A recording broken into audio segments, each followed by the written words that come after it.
The readings from John 15, verses 5 to 12. I am the vine, you are the branches. When you're joined with me and I with you, the relation is intimate and organic. The harvest is sure to be abundant. Separated, you can't produce a thing. Anyone who separates from me is dead wood, gathered up and thrown on the bonfire. But if you make yourselves at home with me and my words are at home in you, you can be sure that whatever you ask will be listened to and acted upon. This is how my Father shows who he is. When you produce grapes, when you mature as my disciples. I've loved you the way my Father has loved me. Make yourselves at home in my love. If you keep my commandments, you'll remain intimately at home in my love. This is what I've done, kept my Father's commandments and made myself at home in his love. I've told you these things for a purpose, that my joy might be your joy and your joy wholly mature. This is my command, love one another the way I loved you. This is the very best way to love. Put your life on the line for your friends. You are my friends when you do the things I command. So tonight I'm going to talk a little bit about what I feel God is trying to say to us tonight through that passage. And then I'm going to try and understand a little bit more about what God's saying, and I think it's relatively clear what he's saying. And I think one of the problems with this reading is that many of you have heard it before, and it's probably quite familiar. I just want to encourage you just to listen to what God's saying to you tonight, afresh in it. So Jesus starts off telling us what love is. And I think before we are called to love, we need to understand what love is in our lives. And this is a really wonderful picture of love. And the main part of the passage talks about three things. One of them is that we need to bear fruit. The second one is that we need to remain in him. And the third one is that he's going to do a bit of pruning. And in the Amplified Bible it says, he repeatedly prunes so that it will bear more fruit, even richer and finer fruit. And I have a very enthusiastic pruner that lives in my family. And I have to go and watch over him when he's doing his pruning. For he will take these poor plants down to within a hair's breadth of their life. So 1 minute I'm watching and we've got a 12-foot beautiful rose. And by the time Bernard has got to it with his pruning shears, it's about this big. And I think it's never, ever going to sprout again. It's dead, essentially. And he says, it's fine. He has this way of saying it. It's fine, babes. It's fine. It will come back. And I'm thinking, I don't think so. But amazingly, they always do. All these things that he has run around the garden and ruthlessly chopped down, and he's ruthless, and they come back better, and they come back with more blooms or more fruit. And actually, pruning is a really important process of being a gardener. And I just recently realized that Bernard actually is a better gardener than I am. Not that there's any competition, but he really has done very well in getting things to grow in our house. And pruning is a really horrible process because you've just got to wait until the sap stops rising, and then you've got to go out there and cut this thing back really hard, whatever it is you're pruning. And I suppose the first place to start, I think, as a child of God, is to think about where is God pruning in your life. And if you're me, it's constant and it's every day and there's something going on all the time. And so let's think about what that process of pain looks like, what that process of sorrow looks like, or sickness, or suffering, or loss, or whatever, frustrated ambition. I didn't become Beyonce. How did that happen? Whatever you want to be, whatever you want to do, think about what that feels like in your relationship with God. And I think it's okay to talk about those things with God and feel them and understand them. Because I think it's part and parcel of our walk with Jesus. And I was very, very, very keen at one point to be an Olympic athlete. Hard to believe now when you look at me. And I ran very fast in my city that I used to live in, and I was in an elite team, and that's what I was going to do. I was going to win a gold medal for this country. And then one day, my Achilles ruptured quite badly, which is why I have to wear these really fetching shoes now, what I call my old woman's shoes. And that was it. Dream was over. And I thought, gosh, God, I really wanted this, you know. I was running, I was breaking records. I knew who my major rivals were in the country. It was really terrific. It was really exciting. I wanted to be an Olympic champion. And then the dream died. And for a year or so, I was really frustrated. I thought, what on earth are you doing, Lord? And about 6 months after I realized I couldn't make the team that I had to pull out of the England training camp that I was meant to be going to, I bumped into my head teacher at school, and she came up and she said to me, I bet you're really sorry about that. I'm really sorry to hear that you're not going to do this. But, she used to call me Constance. There are a few people in my life that persist in calling me Constance. But Constance, it'll be really good because at least you can do some studying and maybe get some O-levels and A-levels, and that's what they were called. And maybe there's another path for you. And I kind of looked at this old woman thinking she's lost her mind. This is my path. I was a Christian. This is what I'm sure God had said to me. And I was so disappointed. But she was right. And, if I hadn't have done the O-levels and A-levels, I probably wouldn't have met my husband. I probably wouldn't have my children. There's a whole sort of things that God has kept and led a path down. So that's been incredibly important in my life. And sometimes when you're going through those things, it's really hard to understand why you're going through them. But it's really important to understand that God is there in that moment. And in the same way that we have about to have in our garden, because I think it's getting colder and colder and pruning has to start soon, lots of small, quite ugly looking bushes. Sometimes we are very small and ugly before the world, but God is doing a great, great thing in us. I think if I had actually gone down that path, I would have been so egotistical and full of myself that I might have been a nightmare. Some of you might think I'm a bit of a nightmare now, but I think I would have been worse than I ever was, and it wasn't the right path for me. And so I would like to encourage you to think about where you are, where you want to be, and think about what God is doing in your life. And sometimes you don't know, so it's best just to wait. I also think that sometimes when we go through tough things, that it's about what God is going to say to you through that time as well. And so this is not going to all be about miserable times and tough times, I promise you, but I thought we'd start there and move on. A few years ago, I got very ill, and I went to really great doctors, and we did lots of things, but it turned out that I wasn't going to be able to do something about the particular thing I was struggling with. And I was furious. I remember standing in a meeting in St Mark's just after I'd had this, this is it, this is life, this is what it brings for you. And I was so angry with God. I was thinking, for goodness sake, Lord, and why haven't you taken this thing away? And very, very, very quietly, he said to me, my strength is made perfect in your weakness. And because you are weak, I am strong.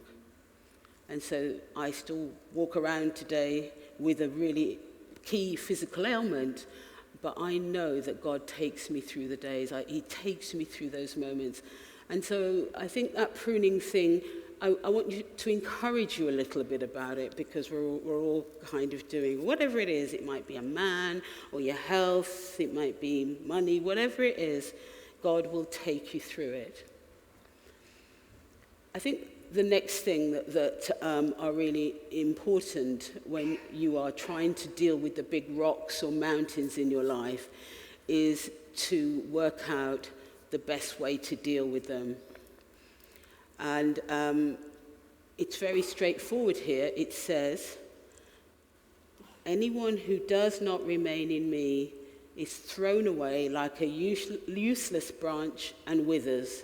Such branches are gathered in a pile to be burnt.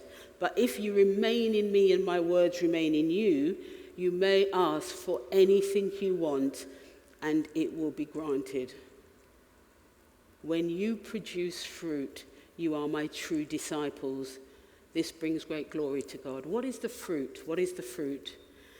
And I think sometimes you can't set out for the fruit, because the fruit comes as a consequence of remaining in God. It says in this passage, there are two key things. One of them is that you will be fruitful, and secondly, that you will remain in him. That's all. That's all God's asking us to do, because you can't do most of the stuff by yourself. We need him. We desperately need him. And when we remain in him, our prayers will be answered, God will be glorified, and our joy will be complete. Not just complete, it will be overflowing. And those are quite some big promises. When I was 11-year-old, I became a Christian, and at that point I became this kind of chronic little journal queen.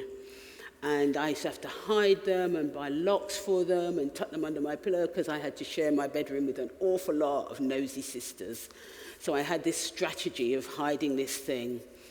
And I found one of them the other day when I was sorting through stuff. And it says, on the day I became a Christian, Lord, there is nothing else in my life between me, except me and you. You are my father. My father had just left us. You're the only father I need. It's just you and me. And in it is this really hilarious picture. I haven't shown Bernard this because he would laugh. Of me, I don't know why I drew myself, and the whole page, just me and my face. And then there's a little sun of God shining down on me. And this picture, it's just, I fill the whole page. And I think, I wonder what God thought about that, because that's all there was. At that moment in my life when I became a Christian, it was all about me and God and all the rest of it. And I filled the whole frame, the whole landscape.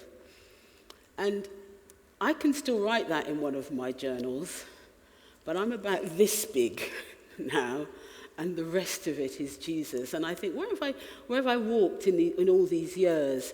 Well, actually, I think the walk is about trying to remain more in him, and trying to love him, and trying to love the people that God has placed around me in the way that he loves me. And so it's quite easy. It's all about love. How much do we love God? How much do we want to remain in him?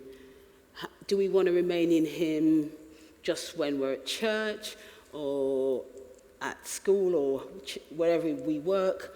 Or are we really committed to remaining in him? And I think there are only two ways that you can really remain in God. One of them is to spend time with him, because that's the only way your relationship grows. And it's always got to be the most important thing in your life. And also, you've got to love him. And each morning, I think, the prayer has got to be, and I try this, Lord, let me love you more than I loved you yesterday. I want to love you more. I want to get closer and closer to you.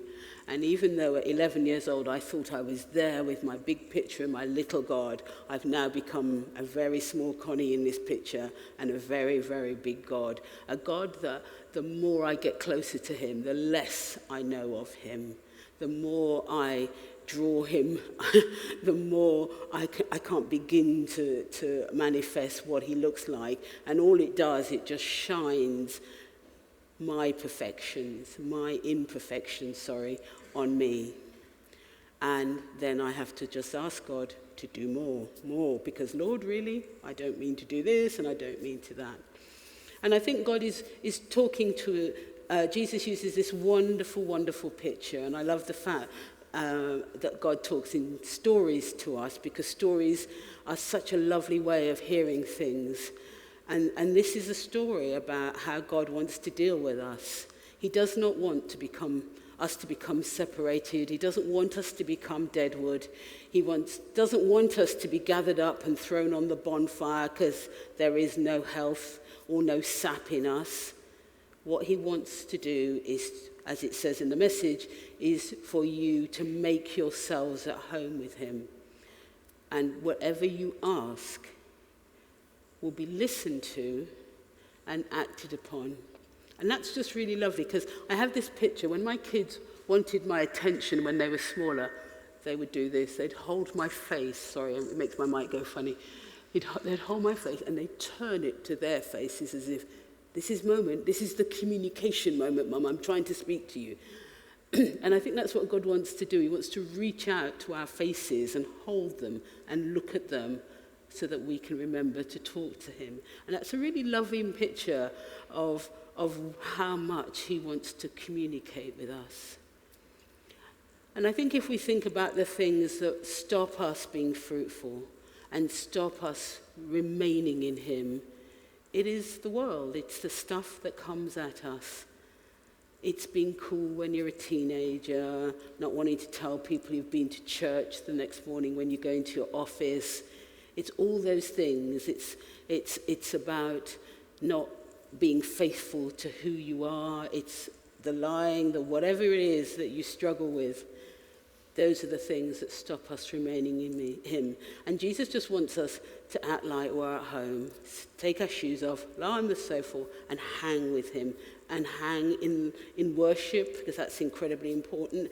And what great worship we have here, and even great tonight. Thank you very much, Dave. But just amazing that we can have worship of quality where we can hang in God's presence.